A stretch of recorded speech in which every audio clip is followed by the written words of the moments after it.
오늘 오전에 함께 나눌 말씀의 제목은 세겹 끈은 쉽게 끊어지지 않는다입니다. 세겹 끈은 쉽게 끊어지지 않는다. 오늘은 전도서 8번째 시간인데요. 지난 시간에는 하나님 없는 삶은 그 어떠한 삶도 불행한 인생임을 말씀드렸고, 오늘은 우리가 이 세상을 살아가는 데 있어서 혼자가 아닌 주 안에서 함께 연합하여 삶을 살아가야 함을 말씀 가운데 나누겠습니다. 그러면 오늘의 본문 말씀 전도서 4장 7절에서 16절, 전도서 4장 7절에서 16절을 보겠습니다.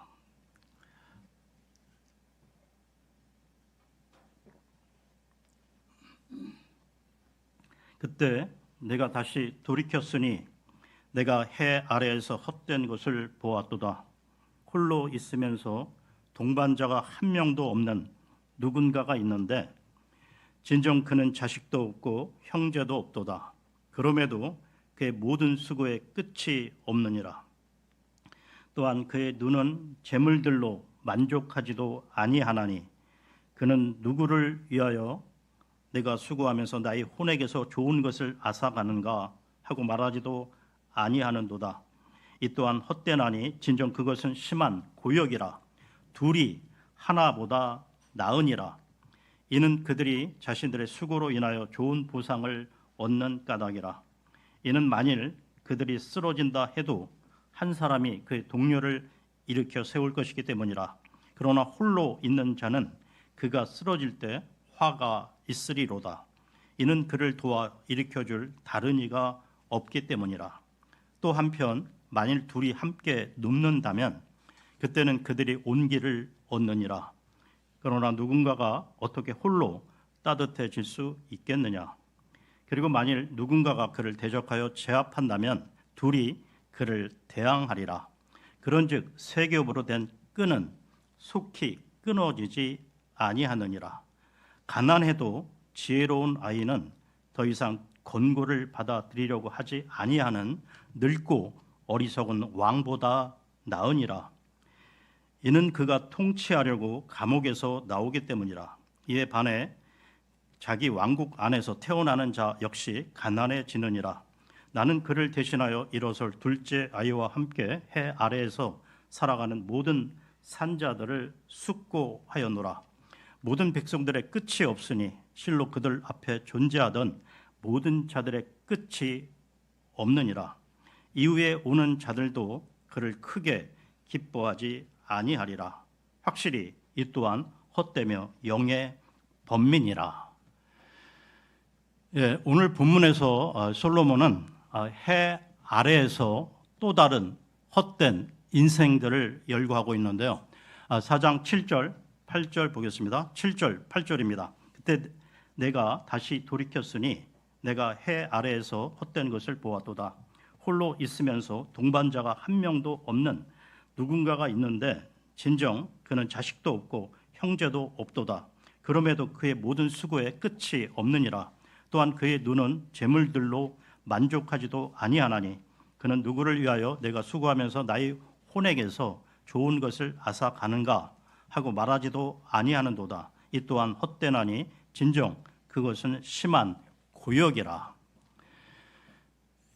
부유하지만 개인주의의 그 삶을 살아가고 있는 고독한 사람의 이야기인데요.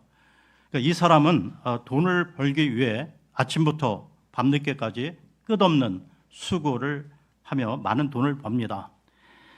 그런데 그의 눈은 그 많은 재산을 보면서도 만족하지 못하는데요. 본문에서 이 사람은 자식도 없고 형제도 없이 홀로 있다고 기록되어 있습니다. 이 말은 가족이 없다는 뜻으로 볼 수도 있지만 이 사람은 형제들과 가족들조차 자기를 괴롭히는 대상으로 여기고요. 피해 의식 속에 모두를 멀리하고 살아가는 사람으로 보여집니다. 지금 우리가 살아가고 있는 이 현세상 문명이 발달하고 자본주의 문화가 심화될수록 개인 이기주의는 점점 팽배해지고 있는데요. 요즘은 부부 간에도 부모 자식 간에도 이기주의가 성행하고 있음을 우리는 보고 있습니다. 그러니까 이런 유형은 남들에게 도움을 받지 않고 주지도 않겠다는 사람인데요. 그러니까 나는 너에게 아쉬운 소리 하지 않을 테니 너도 나에게 아쉬운 소리 하지 말라는 사람입니다. 이런 사람의 마음을 분석해 보면 인정도 사랑도 없는 것을 보게 된다는 것이죠. 그러면서 오직 돈이 행복의 조건으로 여기면서요, 극단주의적 개인주의의 삶을 살아가는 사람들은 인생 말년을 맞을 때 문득 자신의 삶이 헛된 것이었음을 알고 때늦은 후회를 하게 될 것입니다. 그렇다면 여러분, 개인주의, 고독에 대한 해결책은 무엇일까요? 계속해서 4장 9절을 보겠습니다. 9절입니다. 둘이 하나보다 나으니라. 이는 그들이 자신들의 수고로 인하여 좋은 보상을 얻는 까닭이라. 두 사람이 한 사람보다 나음은 그들이 수고함으로 좋은 보상을 얻는다고 나오는데요. 즉 함께 수고하면 시너지, 그 상승 효과로 훨씬 더 좋은 결과를 얻는다는 말입니다. 여러분, 사람은 함께 살도록 창조되었는데요. 한자, 그 한문에 그 사람인, 그 인자를 보게 되면 홀로 사는 것이 아니라 서로 의지하고 돕고 살라는 의미를 가진 상형 문자라는 것을 알 수 있다는 것입니다.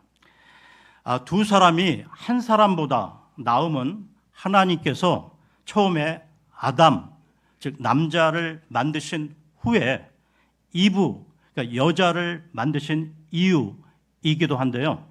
창세기로 갑니다. 창세기 2장 18절을 보겠습니다.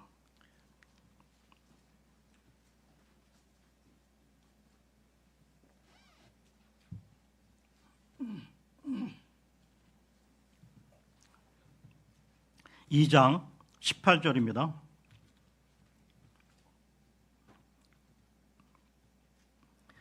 그런 다음에 주 하나님께서 말씀하시기를 남자가 홀로 있게 되는 것이 좋지 않도다.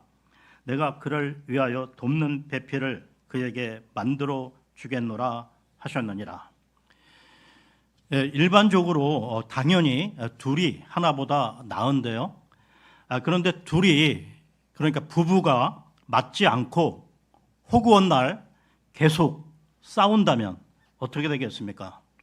그러니까 둘이 의견이 맞아서 함께 하면 한 사람보다 낫지만 의견이 서로 맞지 않아 계속해서 극심한 갈등 가운데 싸운다면 둘이 한 사람보다 못할 수도 있다는 것이죠. 잠언으로 갑니다. 잠언 21장 9절입니다.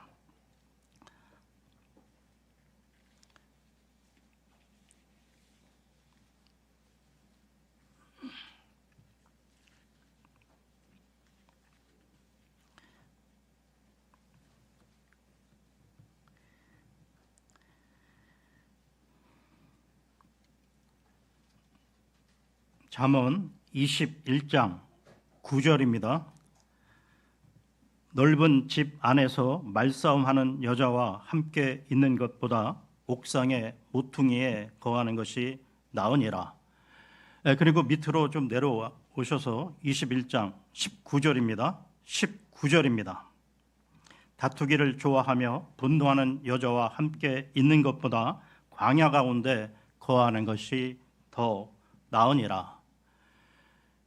매일 다투는 것뿐만 아니라 부부 중 그 한 사람이 알코올이나 마약, 도박에 중독된 사람, 그러니까 폭력이 상습적인 사람, 바람을 피는 사람인 경우 매일 부부로 살아간다는 것은 힘든 정도가 아니라 삶이 지옥처럼 느껴질 것입니다.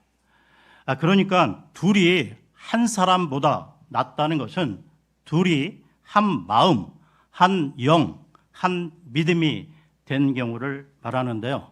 그러니까 서로 사랑하고 서로 돕고 서로 위로하고 서로 관심과 배려를 할 때 그들은 하나보다 낫다는 것입니다.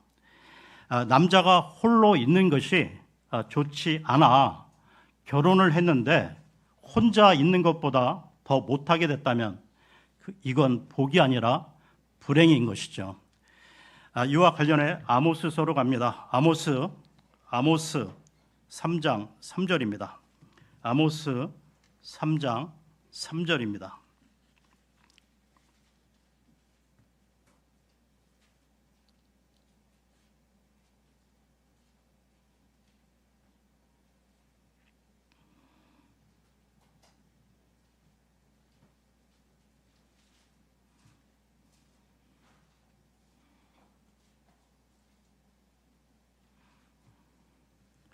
아모스 3장 3절입니다. 두 사람이 동의하지 않고서 그들이 동행할 수 있겠느냐.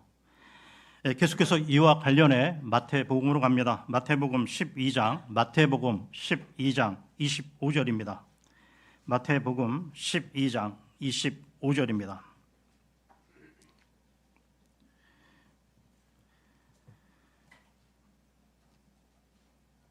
그러자 예수님께서는 그들의 생각들을 아셨기에 그들에게 이같이 말씀하셨느니라. 스스로를 대적하여 분열하는 모든 왕국마다 황량함에 처해지느니라. 또 스스로를 대적하여 분열하는 모든 도시나 집마다 서지 못하리라. 아무리 큰 제국도 그리고 작은 가정도 교회도 마찬가지인데요. 그러니까 어떤 공동체도 외부의 적이 아닌 내부의 분열이 더 무섭고 더 큰 위험과 손실을 가져온다는 사실입니다. 그래서 공동체가 크든 작든 간에 그 공동체의 구성원들이 한 마음, 한 뜻이 되는 것이 매우 중요하다는 것이죠. 에베소서로 갑니다. 에베소서 4장 1절에서 6절까지 보겠습니다. 에베소서 4장 1절에서 6절입니다.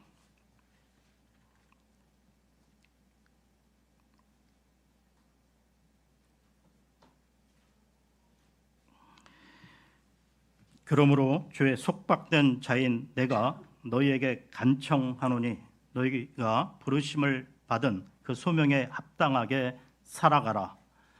모든 낮아짐과 온유함으로 또 오래 참음으로 사랑 안에서 서로 용납하여 화평의 띠 안에서 성령의 하나 되게 하심을 지키도록 노력하라.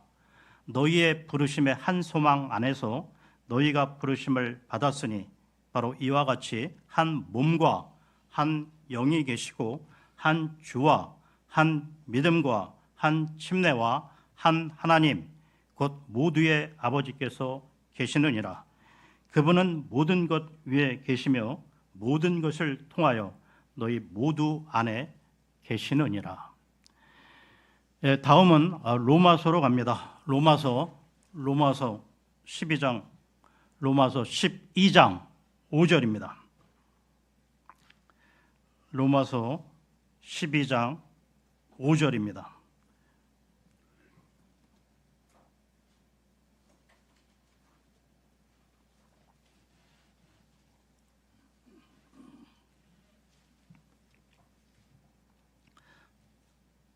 이처럼 우리가 많아도 그리스도 안에서 하나의 몸이요 각자는 서로의 지체들이라. 그러니까 이 마지막 시대를 살아가는 우리 모두에게 절실히 필요한 것은 지체 의식으로 우리 모두는 하나라는 사실을 잊지 말아야 한다는 것입니다. 그러면 전도서로 돌아와서요. 전도서 4장 10절. 전도서 4장 10절을 보겠습니다. 이는 만일 그들이 쓰러진다 해도 한 사람이 그의 동료를 일으켜 세울 것이기 때문이라. 그러나 홀로 있는 자는 그가 쓰러질 때 화가 있으리로다. 이는 그를 도와 일으켜 줄 다른 이가 없기 때문이라. 이 구절은 장거리 여행을 하거나 아니면 높고 험한 그 산행, 그러니까 등산을 하면서 어려움을 겪게 될 때 더 실감을 하게 될 텐데요. 교회 생활, 그 믿음의 여정에서도 지체들 간의 믿음의 교제가 잘 이루어지는 사람은 잠시 시험에 들어도 다시 일어설 수 있지만 지체들과 교제를 안 하고 홀로 신앙생활을 하는 경우는 시험이나 삶의 큰 위기 앞에 무너질 수 있다는 것입니다. 오늘날 우리나라, 그러니까 교회 출석을 안 하는 가나안 그 교인들이 코로나 전에 100만 명, 그러면서 코로나를 또 거치면서 200만 명이 넘어섰다고 하는 통계를 봤는데요. 계속해서 4장 11절 보겠습니다. 4장 11절입니다. 또 한편 만일 둘이 함께 눕는다면 그때는 그들이 온기를 얻느니라. 그러나 누군가 어떻게 홀로 따뜻해질 수 있겠느냐. 이 말씀은 추운 겨울에 찬바람이 부는 방에서 홀로 있으면 떨 수밖에 없지만 두 사람이면 서로의 체온으로 감싸주기 때문에 온기를 얻을 수 있다는 것이죠. 이 말씀을 대하면 그 인도의 그 유명한 기독교인 가운데 썬다싱이라는 사람이 생각이 납니다. 그가 히말라야 그 산맥을 넘어 네팔 전도에 나서면서요. 그러니까 친구 한 사람과 함께 산을 넘어가게 되었습니다. 그런데 이 도중에 추위에 떨고 있던 한 사람을 만나게 되는데요. 그러니까 혹독한 그 추위 속에 자신들도 그 사람을 챙기고 돌볼 여유가 없었다는 것이죠. 그래서 같이 길을 가던 친구는 그 썬다싱에게 그냥 지나치자고 말했다는 것이죠. 그러나 썬다싱은 죽어가는 사람을 두고 그냥 갈 수 없다고 해서 친구와 신랑이 끝에 그 친구를 먼저 가게 하고 썬다싱은 길 옆에 지쳐있던 그 행인을 들쳐 업고 힘겹게 산을 갔다는 것입니다. 그렇게 한참을 가다 보니 먼저 길을 떠났던 친구가 혹독한 추위 속에 쓰러져 죽은 것을 보게 되었던 것이죠. 그러나 썬다싱은 자기가 들쳐 업은 사람으로 인해 땀을 흘리면서 결국 두 사람의 그 체온이 추위를 극복하고 두 사람 모두 산을 넘어갔다는 이 감동적인 전도 여행 기록이 전해져 오고 있습니다. 여러분, 어려운 이웃을 돕는 사람이 얻게 되는 기쁨이 이런 것이 아니겠습니까? 사랑의 온정을 나누는 것은 남에게 유익할 뿐만 아니라 자기 자신에게도 유익하다는 것이죠. 계속해서 4장 12절을 보겠습니다. 그리고 만일 누군가가 그를 대적하여 제압한다면 둘이 그를 대항하리라. 그런즉 세 겹으로 된 끈은 속히 끊어지지 아니하느니라. 세 겹 끈은 쉽게 끊어지지 않는다고 말하는데요. 그러니까 한 사람보다 두 사람이 함께 할 때 좋은 결실이 맺어지고 두 사람보다 세 사람이 함께 할 때 더 큰 결실을 맺게 된다는 말씀입니다. 그러니까 이 말씀을 영적으로 적용하면 사탄 마귀와 영적 전쟁을 치르고 있는 성도들이 함께 모여 기도하고 서로를 세워줄 때, 즉 교회가 하나 되어 함께 힘을 합할 때 교회는 양적, 질적 부흥의 역사를 이루게 될 것입니다. 여러분, 예수님께서 십자가에 달리시기 전 온 교회를 위해 기도하시던 내용을 기억해 보십시오. 요한복음으로 갑니다. 요한복음 17장 21절, 22절입니다. 17장 21, 22절입니다.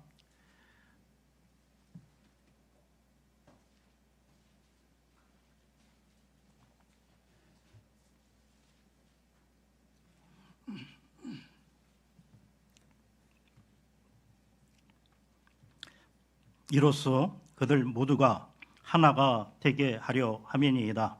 아버지여, 당신께서 제 안에 계시고 제가 당신 안에 있는 것 같이 그들 역시 우리 안에서 하나가 되게 하려 함이니이다. 이는 세상이 당신께서 저를 보내신 것을 믿게 하려는 것이니이다. 그리하여 당신께서 제게 주신 영광을 제가 그들에게 주었나이다. 이로써 우리가 하나인 것 같이 그들도 하나가 되게 하려는 것이옵니다.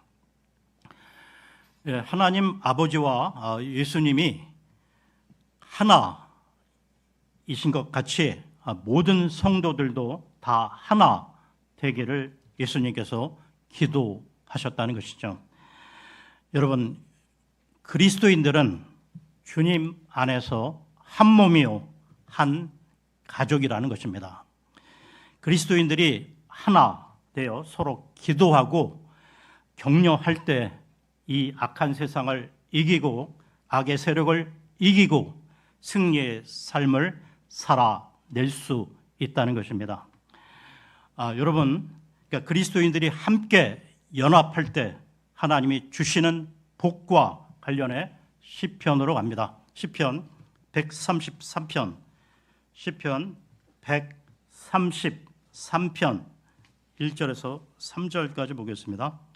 133편 1절에서 3절입니다.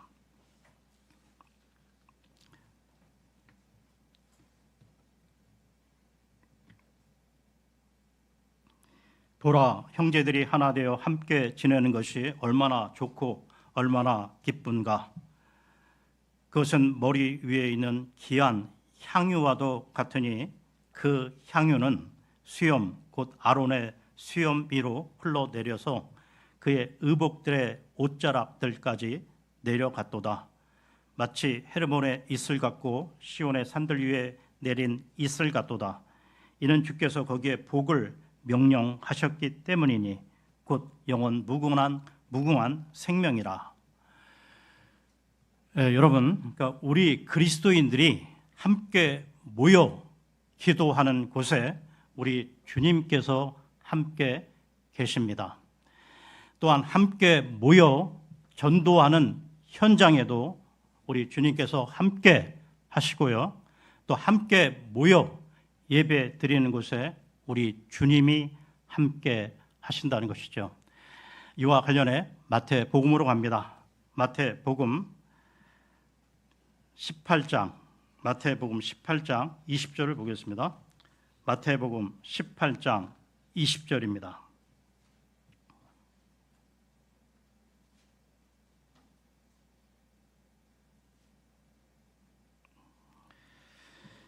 이는 두세 사람이 내 이름으로 함께 모이는 곳 거기에 나도 그들의 한가운데 있기 때문이라. 여러분, 지금 이 자리에 우리 주님이 함께 하십니다. 그러면 전도서로 돌아와서요. 전도서 4장 13절, 전도서 4장 13절을 보겠습니다.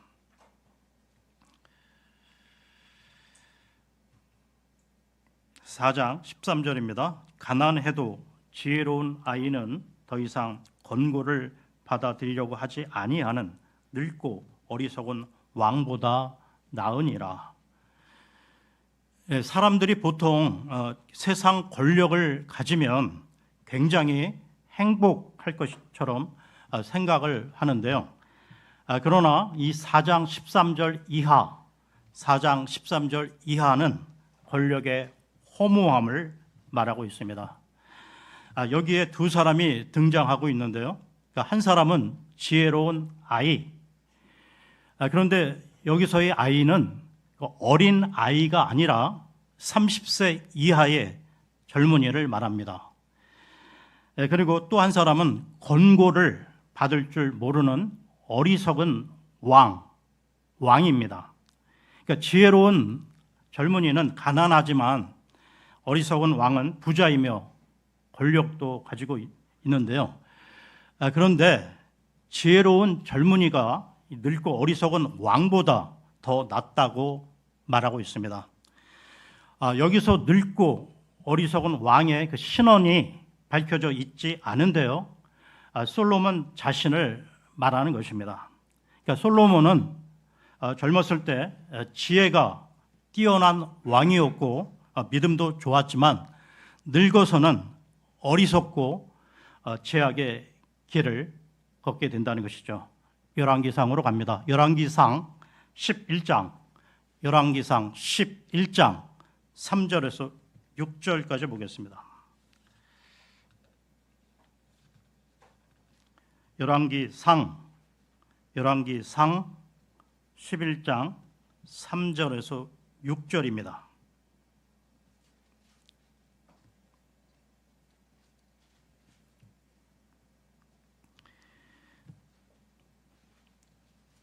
그리하여 그가 700명의 아내들을 빈들로 두었고 300명의 후궁들을 두었더라. 그리하여 그의 아내들이 그의 마음을 다른 데로 돌렸더라. 이는 솔로몬이 늙었을 때 이러한 일이 있었기 때문이니 그의 아내들이 그의 마음을 돌이켜 다른 신들을 따르게 하였고 그의 마음이 자기 아버지 다윗의 마음과 같이 주 그의 하나님께 완전하지 아니하였더라. 이는 솔로몬이 지돈인들의 여신 아슈토렛을 따라갔고 암몬족들의 가증함인 밀콤을 따라갔기 때문이라. 그리하여 솔로몬이 주의 목전에 악을 행하였고 주를 완전하게 따라가지 아니하였으니 그의 아버지 다윗이 한 것과 같지 아니하였더라. 이와 관련해서요. 욥기로 갑니다. 욥기 32장 9절입니다. 욥기 32장 9절입니다.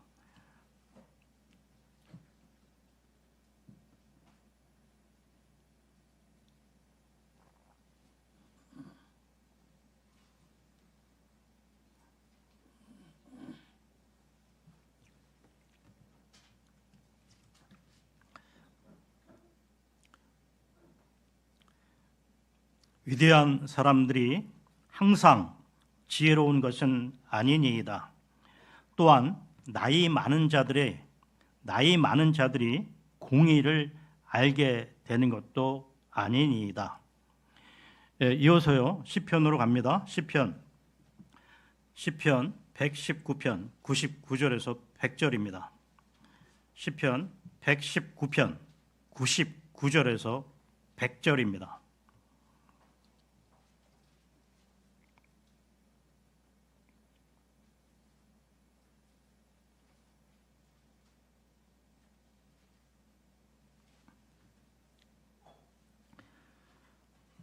저는 저의 모든 선생들보다 더 많은 명철을 지녔나이다. 이는 당신의 증언들이 저의 묵상이기 때문이니이다. 제가 당신의 규범들을 지킴으로 저는 원로들보다 더 많이 이해하나이다.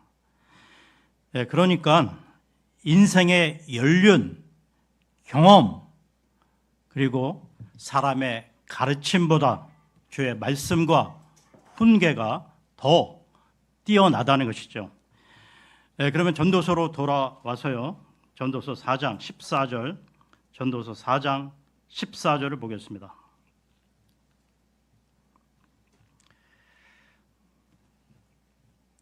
이는 그가 통치하려고 감옥에서 나오기 때문이라. 이에 반해 자기 왕국 안에서 태어나는 자 역시 가난해지느니라. 이 구절을 보면 생각나는 사람이 있는데요. 창세기의 요셉입니다.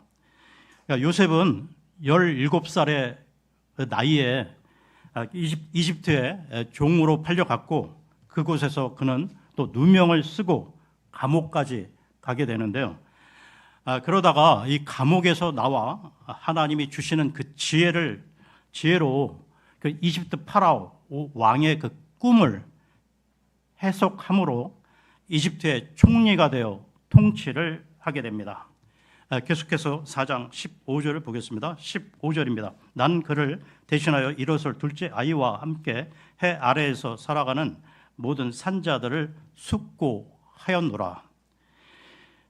여기 나오고 있는 둘째 아이는 보좌의 그 첫 번째 그 상속자가 죽은 후 서게 될 보좌의 계승자를 말하는데요.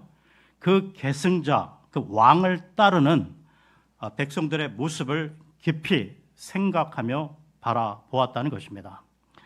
계속해서 16절을 보겠습니다. 16절입니다. 모든 백성들의 끝이 없으니 실로 그들 앞에 존재하던 모든 자들의 끝이 없느니라. 이후에 오는 자들도 그를 크게 기뻐하지 아니하리라. 확실히 이 또한 헛되며 영의 번민이라. 백성들의 끝이 없으니 라는 말은 그 사람들이 계속 태어나며 바뀐다는 것이죠. 그러면서 이 늙은 왕을 대신하여 젊은 왕이 일어나 무수한 백성들이 그를 좋아하고 따른다 할지라도 시간이 지나면 후에 오는 세대는 그를 배척하게 될 것이라는 말입니다. 그러면서 새로운 왕의 그 다스림을 받다가 등을 돌리는 이 백성들을 15절에서 해 아래에서 살아가는 모든 산자들이라 표현하고 있는데요. 그러니까 해 아래에서 살아가는 모든 산자들이란 그러니까 세상적인 가치 기준을 따라 살아가는 사람들, 그러니까 이들은 영원한 것보다 현실적인 것, 물질적인 것에 더 관심이 많은 사람들이라는 것이죠. 그러니까 그들의 보편적인 속성은 자신의 유익만을 위해 살아간다는 것입니다. 그래서 새로운 왕을 따랐지만 어느 날 자기에게 유익이 없으면 돌아선다는 것이죠. 그러니까 이에 대해 솔로몬은 이것 또한 헛되며 영의 번민이라 말하고 있다는 것이죠.